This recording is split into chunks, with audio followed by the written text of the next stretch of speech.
Football with Chef Amy. I am Chef Amy. I'm a personal chef that specializes in comfort food with a healthy twist. This is my kitchen, and this is our kickoff episode. Every week I am going to pick a cuisine from one of the Sunday football games.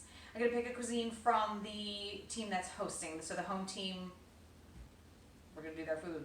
So tonight we're going to talk about the Patriots versus the Steelers, and we're going to do a very New England-y dish.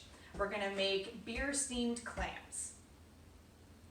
So the beer I chose is a lager from Boston. I don't know what the rules are about, what kind of brands I can talk about. I know that there are some, so I'm just small potatoes here, but we're just going to kind of keep it simple.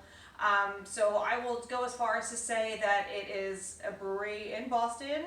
It's named after a prominent Bostonian who had a part in the American Revolution, and he may or may not have been cousin to our second president. That is our beer.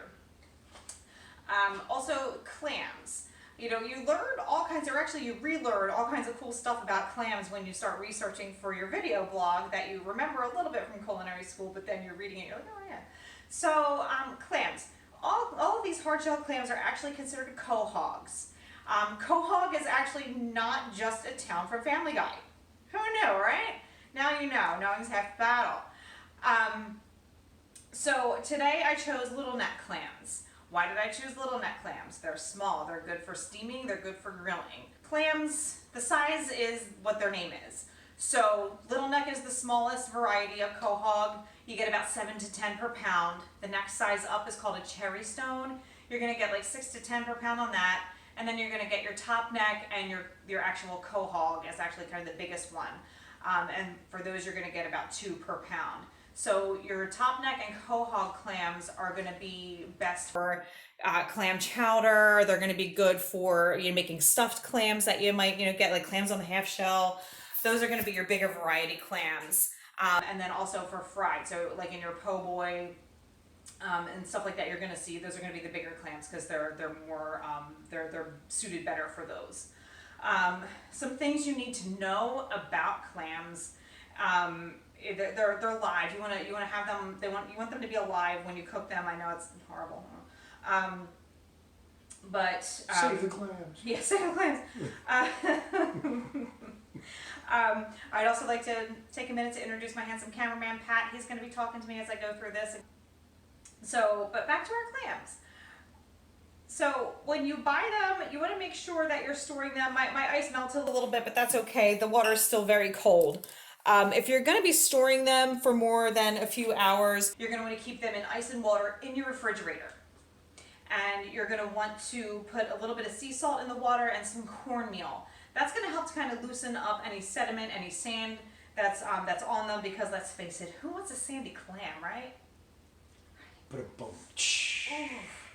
So, other things you want to consider when you're about to prepare them, you're going to want to scrub them off really good with a hard bristle brush, and you want to make sure that they are closed.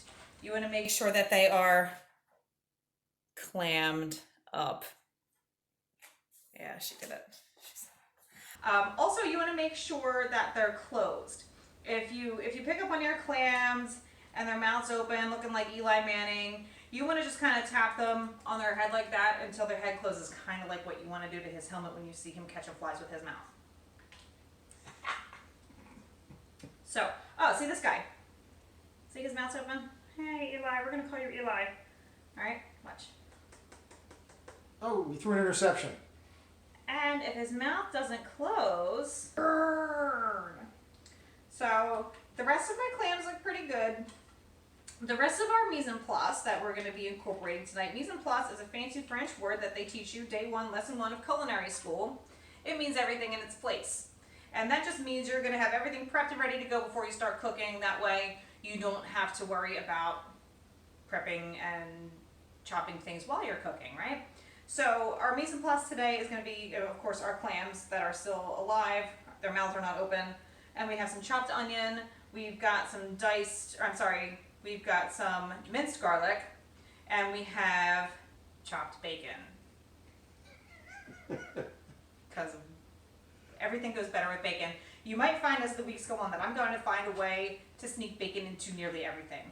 I'm going to wash the clams off my hands, and then we'll get cooking. All right, so we're going to move all this over to our our pot today. Don't forget the most important ingredient. Oh, the time. Oh, the beer. So we are at the stove, and this is Big Red. This is my enamel cast iron Dutch oven. Come on, you know you've been in one. Nice. So I'm gonna turn the heat on. I'm gonna get it like medium high. I'm gonna put it like between 6 and 8 on here, and I want to get the surface nice and hot before I start adding anything to it. So I'm gonna add our bacon first, and what we're gonna be doing with the bacon is we're gonna be rendering the fat from the bacon. So as the bacon cooks, see all this white here is going to just kind of turn crispy, and the fat is gonna come off of it, and that's gonna become our oil base, or for our food. So You're not using oil. right, I'm not going to use any additional oil because we're going to use the fat from bacon is going to be enough, and it's going to just give it such a delightful flavor. You're gonna love it. Nice. All right, so I think we're good. I'm going to add our bacon. This is going to take a few minutes to kind of render down and cook. But you're going to start to hear it sizzle. That's how you know your pan's hot enough. Like when you put something in it and it just starts to sizzle like that. That is a beautiful noise. So while this is happening, take a few minutes to talk about week 1 football. I'm so excited. I know like I mentioned before, we're huge football fans in our house. We love football. Every Sunday it's a spectacular event here. We just get together, we have fun, our families come over, and we just love it. We have a blast. So this week I'm really excited for the Sunday night game because I'm excited for Julian Edelman to come back. He's a fantasy beast. He's just like a point machine. He was injured last year, so we're just excited to see him come back and see what he can do. And then on the Steelers side, I personally am over the moon excited for James Conner. He is their starting running back this year. He did a phenomenal job stepping in for Le'Veon Bell last year. And he's just going to be a fantasy monster. And he was my round 1 draft pick. So, can't wait to see him play. Can't wait to just see what these guys can do. Pat, do you have anything you're excited for this week? Who, me? I'm excited for the Birds. Well, who isn't? They're playing Washington. Yeah. Yeah, it's going to be amazing. Other things to kind of, starts that I'm actually looking forward to, and as somebody who is an avid Eagles fan, I really, I feel a little, I don't know, not traitorous, but I don't know what the word is, a little disloyal to, kind of be looking at other guys, but I think Lamar Jackson's going to do really well this week. They're playing the Dolphins, They're playing right? the Dolphins, yeah. The Dolphins defense, they're kind of... They already threw in the towel. Season didn't even start yet. That's what I'm saying. So I think that they're going to do really well. I would definitely not start T.Y. Hilton if you have him. I know that, with Andrew Luck retiring, I just don't know that anything really spectacular is going to be happening from Indianapolis this week. And then, Zeke is back. Zeke signed. Zeke is going to play this week. So I think that, if you drafted either him or Dak Prescott this week, I think you'll be good.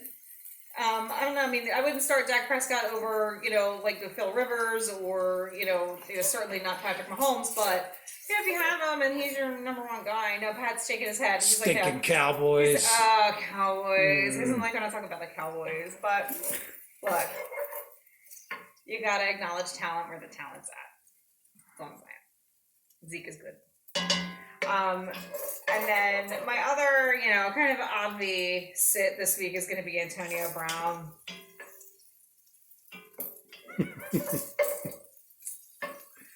Just don't. If you drafted him... Sorry. Why did you draft him?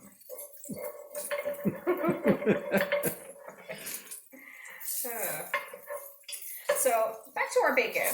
It's starting to be fragrant. It's starting to smell delicious. I'm very, very excited to get to the next step. All right, so this bacon is just about ready to come out. Yeah, Pat, if you could just kind of come a little closer here. Come a little bit closer. You're my kind of man. So big and so strong. Don't be shy. Oh no. Come a little closer. Yes. The night is so young.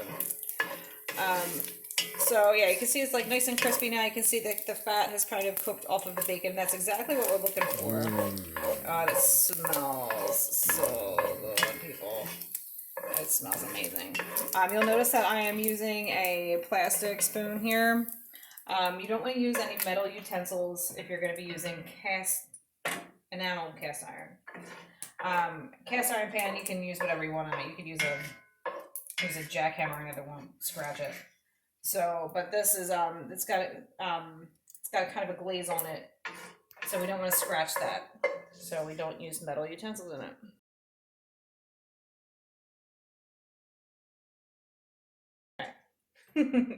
Good enough. All right. So so I'm just gonna let this sit here on just on a paper towel, so it kind of drains off a little bit, and it'll come back in later. Promise. All right. So the next thing we're gonna do is we're gonna add our aromatics. What are aromatics? They are things that go in your fat to start to build the flavor base. So I have about half of a chopped white onion here. Again, I'm not going to go into chopping onions and garlic for this show because there's plenty of YouTube videos out there that will show you how to do it. All right, and we're going to sweat our aromatics. What does sweating mean? Sweating is just basically starting to release the flavor from the aromatics. So we don't want it to brown. We just want it to just get a little warm, get a little soft.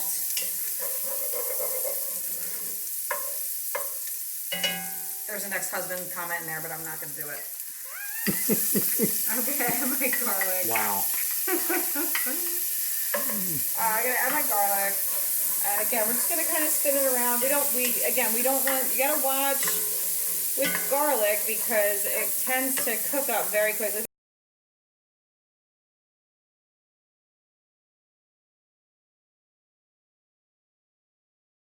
Until it's nice and fragrant. Like, come here. Like, can you smell that? Smell it? Right? Ooh. Okay.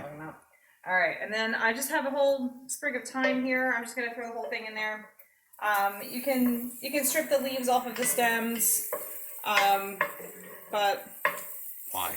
Exactly. Like you don't need to spend your time doing that.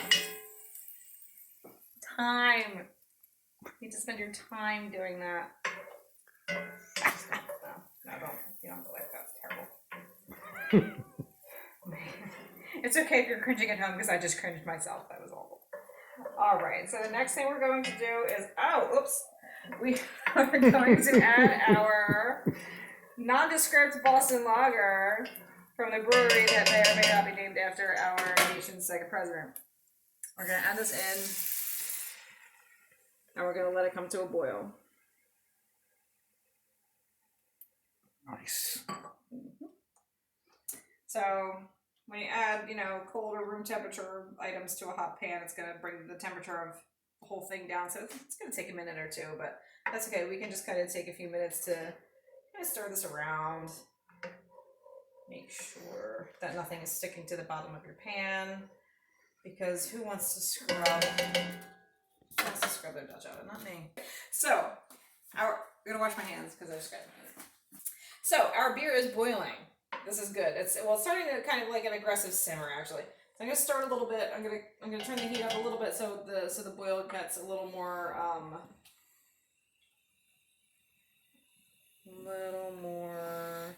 boily. It smells good. It smells good, right? All right. I think we are ready to add our clams to this. So we've got a nice aggressive boil happening. See that? See it going? All right, so we are going to add our clams. Just dump them right in there? Dump them right on in there. I'm gonna give them a quick little stir, like so. They don't have to be submerged, right? They just have to be. No, because okay. we're steaming them, so yeah, they do not Alright. have to be. They don't have to be submerged completely, and then we're just gonna cover them. I like to make sure that's OCD. All right, and we're gonna give that about 7 minutes, and we're gonna check on them, and if they're open, they're done. Hey, what do we know? Saved by the bell. Alexa, stop. All right. So our timer is done. We're gonna just check and see if our clams have opened up. Hopefully they're good to go. We'll find out. Ready? 1, 2, 3. Yes, look at that. They are beautiful. So I'm gonna take our clams out of the cooking liquid. I'm gonna put them into our bowl. Ah, fuck you. Again. It's good that they're like, it's good like natural stopping points. Yeah. All right. So I'm gonna start taking our clams out of the cooking liquid. I'm gonna transfer them into a serving bowl. Eagle scream.